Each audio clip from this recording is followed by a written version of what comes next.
Have you been sitting on the sidelines of the used car market for a few years now, thinking that, hey, at some point there's got to be a crash and maybe I'll be able to pick up a nice newish used car at a fantastic price? If so, then you may be in luck starting 2023. Today, I'd like to go over a Twitter thread from the car dealership guy on Twitter, at Guy Dealership. And he started to bring awareness to something happening in the used car market. Banks have changed something, and it might lead to a massive amount of defaults, then repossessions, and then trying to resell those cars for probably lower price due to the increased supply come soon 2023. Let's take a look. First, over the past 2 years, many people took out large loans on cars. This is because interest rates were low, and so affordability for those larger loans was greater. And also there was a supply chain crunch for new cars, so there was less supply, so used cars went up exorbitantly. We can take a look at this chart from Manheim. They published their used vehicle value index, and we can see that used cars starting in 2020 just spiked and skyrocketed.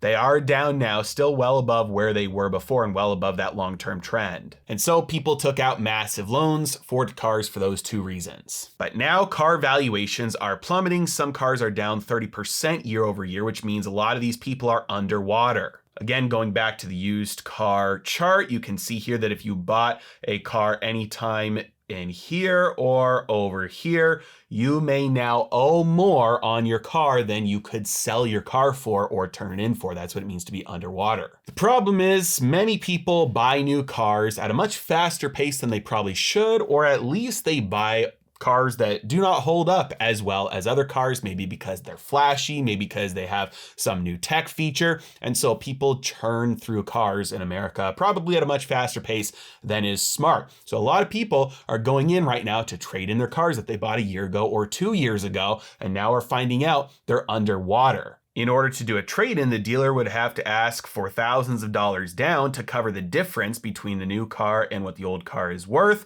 but the consumer many times doesn't have this amount of money. So you might think, well, tough luck for the person who just can't afford the new car, right? But this also means tough luck for the dealer who can't sell them a car, and this also means tough luck for the new lender that can't make money on creating a new loan for the dealer. So lenders are now waiving the open auto stipulation, which means they're letting the consumer buy the car even though they already have an auto loan with another bank. Normally, this would be very, very bad lending practice because you are knowingly creating a loan to somebody who has a very high probability of default. If they already owe more than what that last car is worth, and then you give them another loan, it's like, what are the chances that they can't afford that?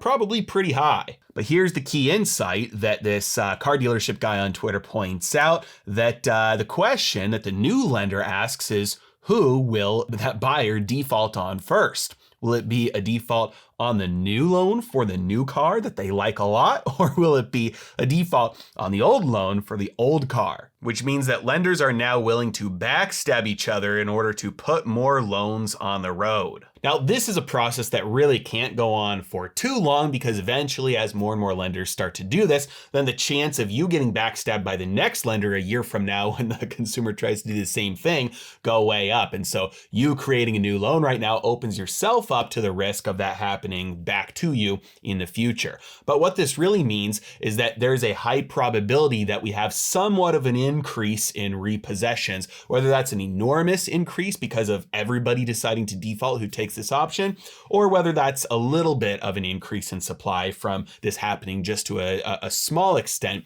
There's a high probability that this at least happens to some degree. This means that credit scores will be affected, which means that interest rates on debt, like revolving debt, like credit cards, will probably go up for anybody who participates in this and decides to default. It means rolling over debt will get much more expensive and much more difficult, which means defaults or deleveraging will start to occur at a faster pace going forward into this next year. As that happens, means lending standards typically go up because lending dries up, because lenders get scared of more and more of this happening and them not getting back what they lent. And so you could could see this roll over into downward pressure on the money supply as defaults and deleveragings take place, which would mean this is a deflationary thing. Not to mention the fact that if we do have an increase in cars coming on the market, that pushes down prices, which would impact the CPI. This is yet another indication that we are in for a rude awakening of prices starting to fall for key areas like cars and other areas that I mentioned in other videos,